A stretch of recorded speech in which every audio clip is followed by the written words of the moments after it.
Holmes has just been found guilty of transportation to engage in prostitution, but not guilty on sex trafficking and racketeering charges. Now, the biggest charge here was the RICO charge, and he's been found not guilty. Count one was the most serious charge, carrying up to a life sentence. He has been found not guilty of racketeering, conspiracy, RICO. Not guilty.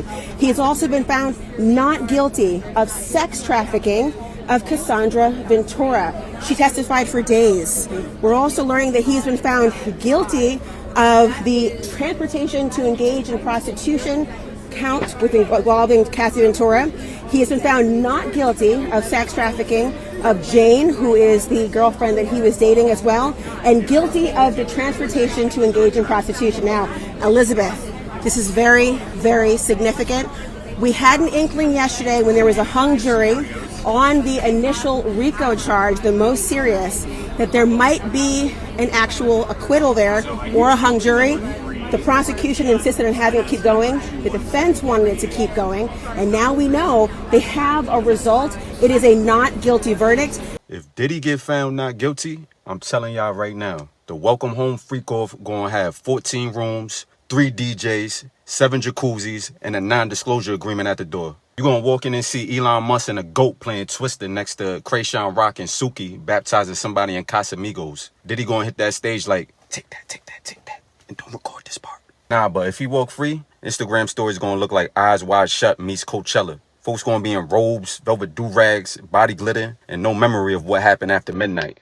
Welcome home? Nah, nigga. Welcome back to the underworld. No, not guilty. Transportation, guilty.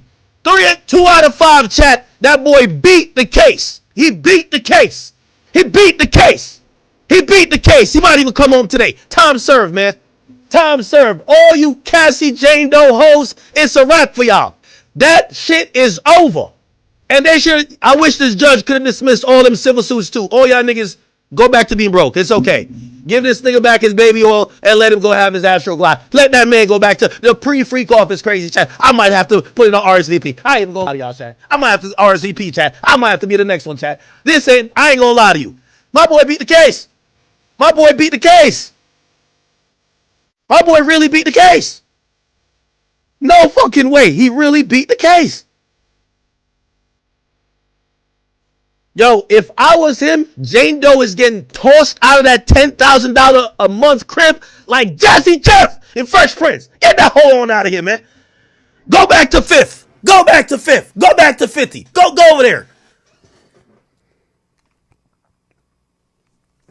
Nah, Fifth, you gonna be tight. That nigga did not get no Twitter. Yo, Brian Steele.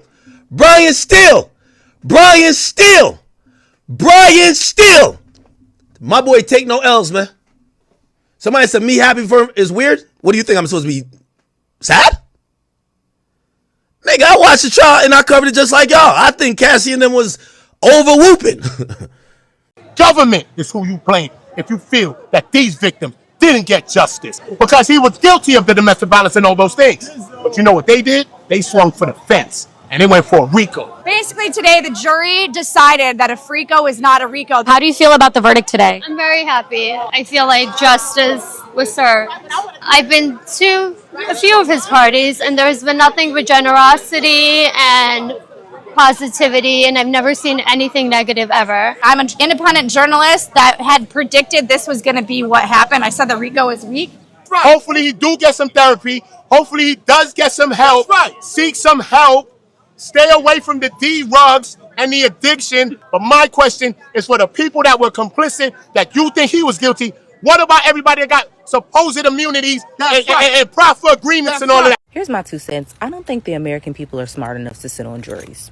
And I have said for a very long time that a juror should be somebody who actually takes classes so that at the very base level, they understand legal jargon and prove that they have some concept of the law. And this is coming from years of observation because my father was a criminal trial attorney who specialized in criminal and constitutional law, who also wrote this book, Raw Law, that was published by Simon & Schuster. So as someone who would sit in courtrooms while my father tried cases, and sitting with him as he developed specific stories and anecdotes to tell in his book, to witness and even hear some of the wildest stories from jurors to my father, like him running into a juror sometime after a case that he tried, and the juror telling my father that some people in the jury room believed that my father's client was guilty simply because of the way that my father dressed, and they believed that he had to be guilty in order to be able to afford an attorney like my father. No facts about the case, nothing about what his client was actually charged with, but how my father, the attorney, came dressed to court. We don't even understand half the shit that attorneys be saying during the trial anyway. Nope. Diddy ass beat the feds. No matter how you look at it, he beat the feds. And people always be like, oh, you can't beat the feds. Yada. Diddy beat the feds. And if I were Diddy, right, when I get out, because I wholeheartedly feel like they're about to let him walk on bond. He's going to be out on bond. He's going to go home. He'll be able to travel and live his normal life until sentencing. And then I think when he gets sentenced, I think it's going to be very minimum. Like, well, you're sentenced to 1 year in prison. You already did 1 year in jail. You probation 10 years, whatever the case may be. I think it's going to be very minimum. But I do think he's going to go home today. But once I got home, what I would do is I would reach out to Baby Oil, because he's going to have more freak offs. He's going to keep with the same program. I would reach out to Baby Oil for a partnership. I would make sure that I am getting girls from the state that I'm in. I would, you know what I'm saying? I would like stick to the regular program because he has an addiction to that. He's going to continue. And Young Miami has already made a post. I'm going to put it here. She's doing her little clock it thing. Matter of fact, right here, just watch this. Yeah, I feel like it's going to be back to normal routine with his girls, whether it's Young Miami, Gina, or whoever it is. I think it's back to normal routine, get to busting it open. That's just my opinion. Cassie Ventura's lawyer has released a statement off the back of the Diddy verdict today. Douglas Wigdor, who represented Cassie, said this entire criminal process started when our client, Cassie Ventura, had the courage to file her civil complaint in November 2023. Although the jury did not find Combs guilty of sex trafficking, Cassie, beyond a reasonable doubt, she paved the way for a jury to find him guilty of transportation to engage in prostitution. He continued, by coming forward with her experience, Cassie has left an indelible mark on both the entertainment industry and the fight for justice. We must repeat with no reservation that we believe and support our client, who showed exemplary courage throughout this trial. He praised Cassie's unquestionable strength and said she brought attention to the realities of powerful men in our orbit and the misconduct that has persisted for decades without repercussions. He said, this case proved that change is long overdue and we will continue to fight on behalf of survivors. He also said that Cassie was in a good place. She was pleased that he's been found guilty and held responsible to federal crimes, something he's never been held responsible for in his entire life. He said he still faces substantial jail time. Of course, we would have liked to have seen a conviction on the sex crimes and RICO, but we understand beyond reasonable doubt is a high standard, and we're just pleased that he still faces substantial jail time. We are now waiting to see what the judge is going to decide, whether Diddy gets to walk out of the courtroom today. The defense and prosecution are both lodging letters with the judge. Diddy will still be sentenced for the crimes that he has been found guilty for. That will come later. We're pleased that he's finally been held responsible for 2 federal crimes, something that he's never faced in his life. Of course, we would have liked to have seen a conviction on the sex crimes and RICO, but we understand beyond a reasonable doubt is a high standard.